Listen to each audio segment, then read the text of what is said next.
The book of Zechariah is a prophetic text that offers profound insights into Jewish history and eschatology. This presentation will explore its major themes, significant visions, and their relevance for both ancient and modern audiences.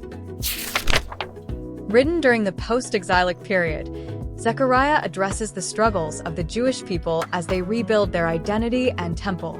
Understanding this context is crucial for grasping the urgency and hope embedded in the text.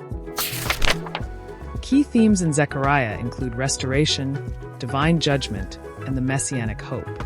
Each theme reflects God's covenantal relationship with his people and his promises for their future. Zechariah features angelic beings delivering messages from God. These visions emphasize the spiritual realm's influence on human affairs and highlight the importance of divine guidance in the lives of the faithful. The prophetic visions in Zechariah depict a future of peace and prosperity for Jerusalem. These images serve as a reassurance to the people that God will restore their land and spiritual standing.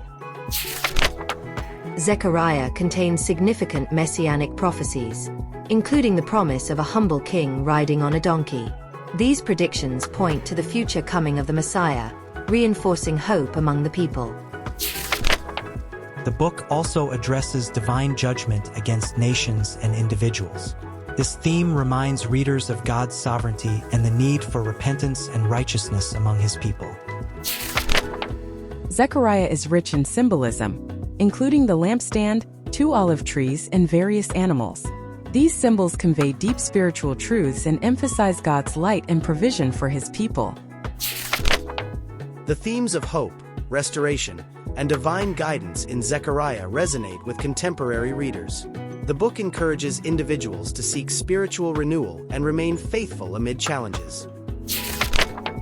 The book of Zechariah offers timeless insights into God's promises and plans for his people. Themes of restoration and hope continue to inspire and challenge believers to remain faithful and expectant.